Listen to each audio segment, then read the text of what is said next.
Good afternoon, everybody. Thank you for joining us. It's Wednesday, the 19th of August, 12 p.m. Welcome to our latest episode of Conversations with Thought Leaders. I'm delighted to be joined by David Banger this afternoon. Hi, David. Good afternoon, everyone, and thanks for having me, David. Yeah, no problem at all. So, subject for today's discussion, crafting your path through uncertainty. Wow, 2020, it's certainly an uncertain year for all of us, you know. There is no doubt about that. So, for those that haven't joined us before, my name's David Webley. This is Conversations with Thought Leaders. It's a platform we've created to connect our community with amazing thought leadership from all over the world, sharing ideas, connecting community. So, David, by way of a brief bio, I've known David for many years, and in fact, in the pre-COVID, pre-Zoom world, we ran a session together in our boardroom on innovation, which seems, I think it was only 3 years ago, but I think it was about 5, actually, David. Wow, okay. Yeah, time's all merging into one, isn't it? David's worked all over the world, had executive leadership roles with businesses such as Microsoft, Commonwealth Bank, KPMG, John Holland. And in recent years has begun a transformation, if you like, into writing, speaking, educating, and the founder of Change Lead, which is an advisory business to help companies and their people evolve. If I can just pick up something you said about Prudential, and you met someone who's been a mentor you're still in touch with. Now, a lot of people ask me and speak to me around, you know, I'm looking for a mentor. Can you give us a view around a good idea? Is it a good idea to get a mentor from inside your current company or outside? Any advice you can give? Should you have more than one for different things? Could you just speak around that for a minute, if you may? I think I've got a couple of mentors, and one of the things that I've found is that I've dipped in and dipped out with my mentor relationships. So the first thing is my guidance to anybody on this call, don't go out and hunt a mentor. Allow relationships to evolve, and you'll land in this place where somebody will actually start spending time with you. I think that's the first thing.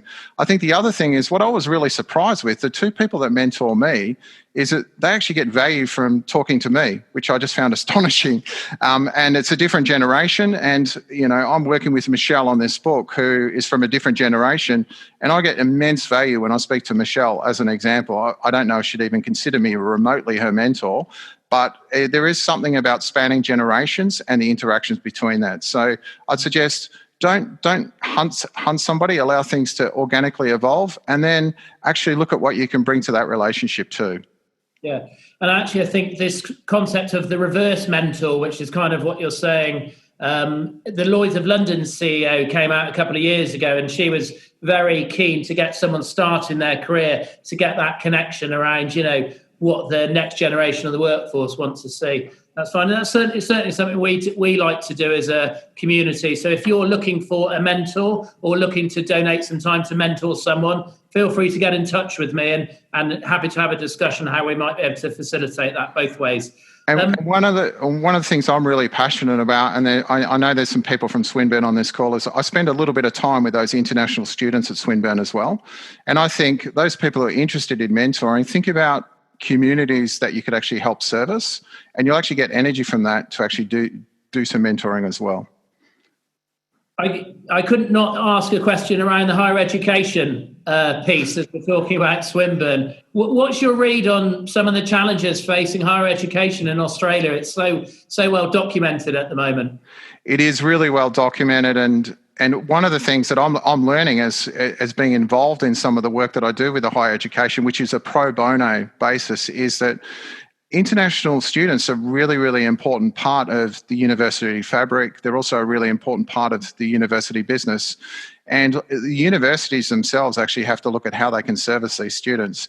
And there's some other geographies that have been very, very assertive on some of their policies around international students. And I think the UK, if you go and study there from parts of the world, you can actually ultimately become a resident and then subsequently a citizen. So there's some challenges that are presented here within Australia at this point in time. Yeah, they've recently changed that in the UK. And I also think, you know, there's so much aspects of society. And with Australia, 50% of our population being born overseas, it's not only coming here to study, but it's how they're impacting positively on society. And, you know, have we or haven't we been over-reliant on international students? I'm not sure.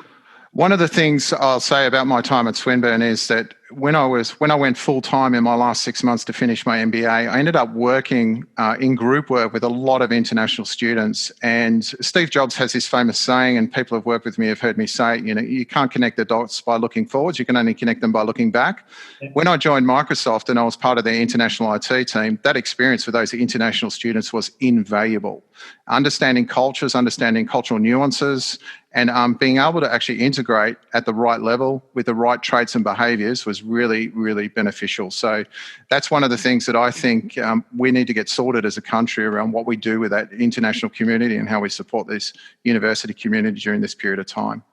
Fantastic. So title for today, Crafting Your Path Through Uncertainty, which is a title you suggested. So emphasis on the word crafting. What led you to the concept of crafting rather than art, science, whatever it might be?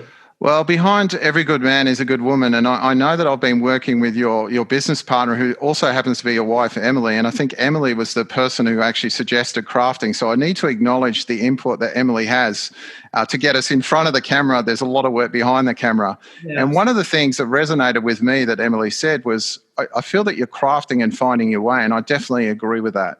I don't really know what I'm doing.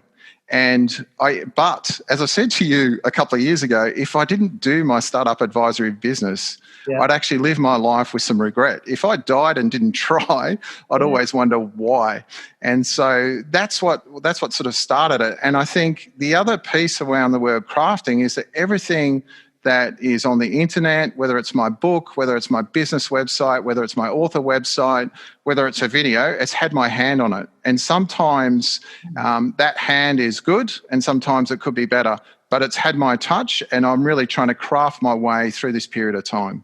If you look at the network, it's having an engaged network. I mean, obviously there's a difference between 10 contacts and 100 contacts.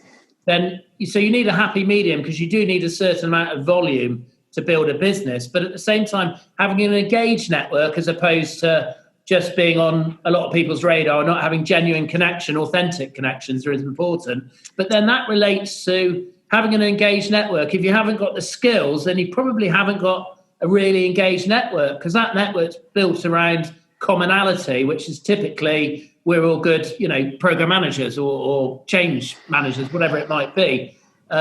So I do think there's a bit of getting that engaged network really important. There is, and what I would say, there's a lot of ex-CIOs out in the market, and I will see a website go up outlining their experience and why somebody should actually talk to them, but potentially actually they're not looking at how they could actually help the individual. And I've sat on some leads. One of my clients I was talking to for around about 6 months before they actually bought an engagement.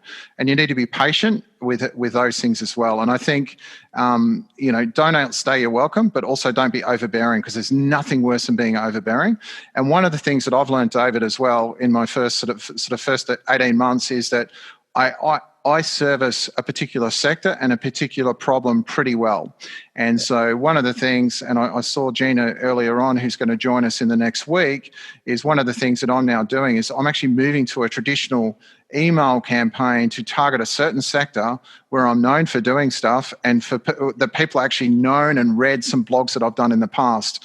And specifically, we're going to do that in the next 3 months as an experiment to see if I can actually build a little bit more interaction across that sector.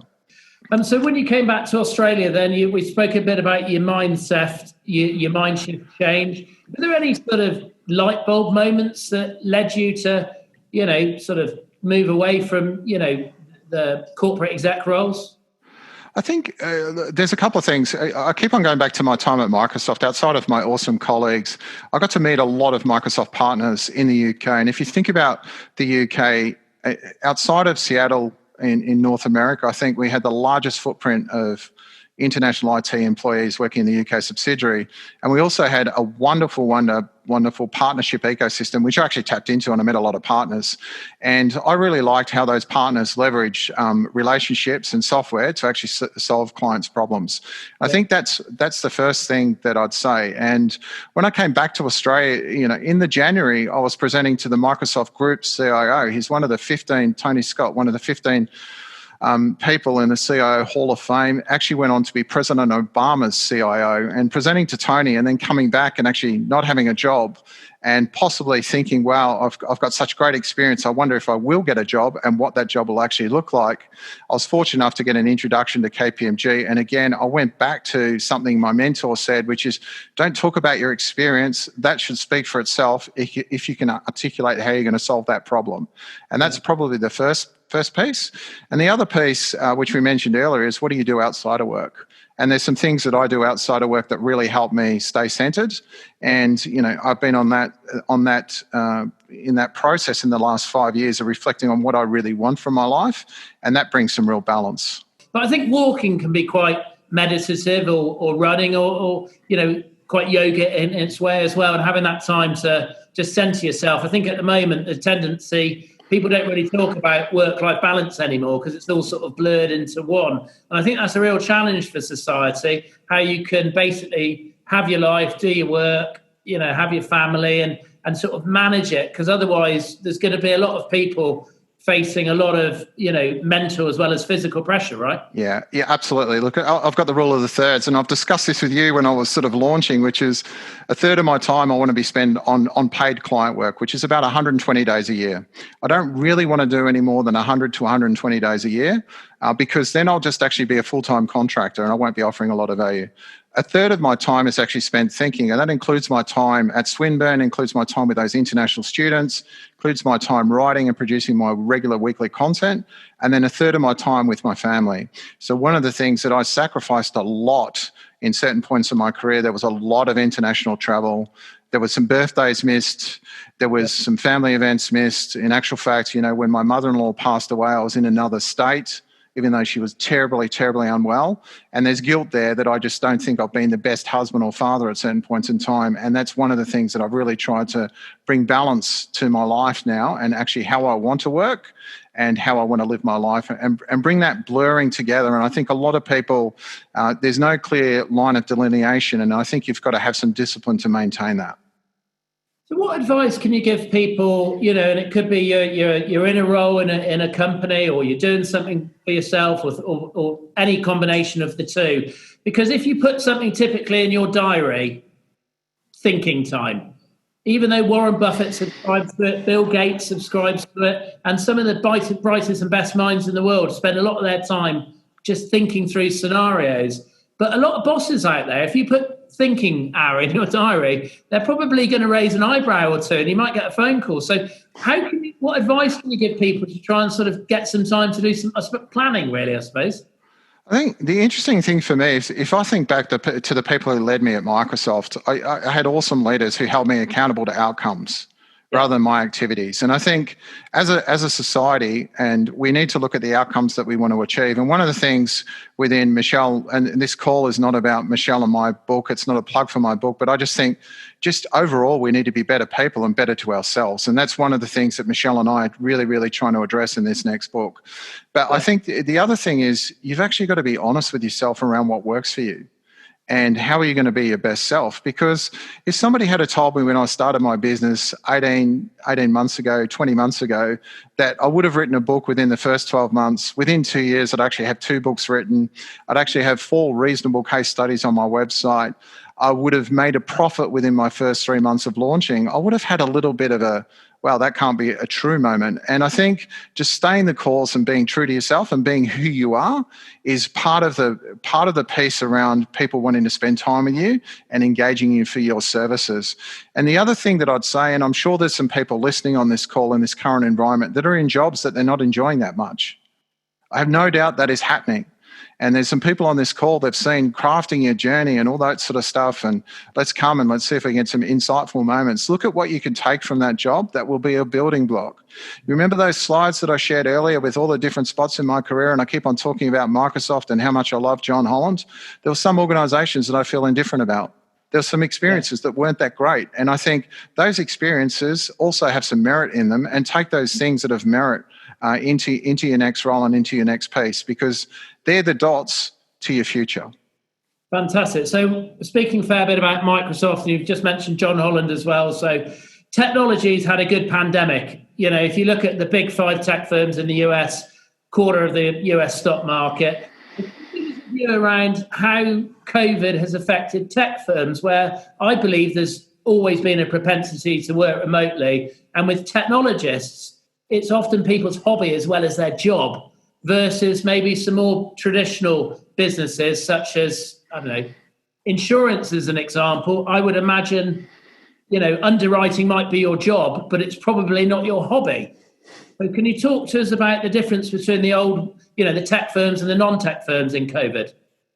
Well, the tech firms the people that I'm interacting with internationally have never been busier. So if I look at some of my former peer group at Microsoft, and they're working in that international IT team, and I'm not having really intimate conversations about their day to day, but a very good buddy of mine, one of my best friends at Microsoft, manages end user computing at Microsoft for the world. Yeah. And the changes and where they've actually had to pivot to has been really, really different to managing a service within buildings. And I think when we step back from this, there'll be some cultural norms that have shifted. And I think those cultural norms will be around the announcements that Twitter and Atlassian and others have made, that working from home is now permanent. It's a permanent option for people. And I think some organizations will need to think about that for their broader business, to attract talent and look at it as an enabler rather than a benefit. And pre-COVID, those people had seen me on the Adapt circuit and Speak Elsewhere. For me, working from home allows you to do deep work that requires great thought, which is a lot of the work that I do, and can actually be real benefit to an organisation rather than sort of running from one thing to the other. Also, when I step out of the corporate world, I thought about how many meetings I attended that actually offered very little value to the organisation and were ceremonial. Yeah. And, a lot of the things, and I get invited back in, right? I see board meetings. I see CEOs present at conferences. I attend meetings with directors of companies, and, my conversation back to them is said with real warmth, but very, very focused, is that, okay, I think a section of that meeting was not offering much value. Yeah. In actual fact, what was the intended outcome of what you were trying to achieve? And that's what I run through with my workshops with some of these leadership teams. And I think there's going to be a range of things that will change post-COVID, including how we possibly meet. I think there'll be shorter meetings and more focused. Great. Last question. Stephen Dowling, big supporter of CWTL. Hope you're well today, Stephen. Champion man. He says he's really enjoying the conversation.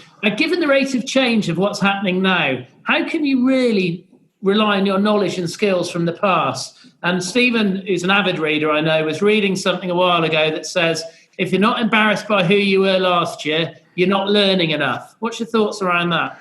Absolutely. Look, if you visit my either website, you'll actually see one of my principles is actually I'll learn with my clients. So I will look at the engagement that I'm employed to do as based on some of my experience, but I actually use that as an opportunity to actually learn. And I can honestly say there's an engagement that I'm working with a technical colleague at the moment where I'm learning a lot.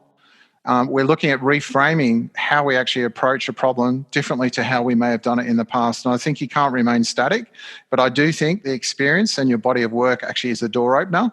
But I think what you don't want to become is stale.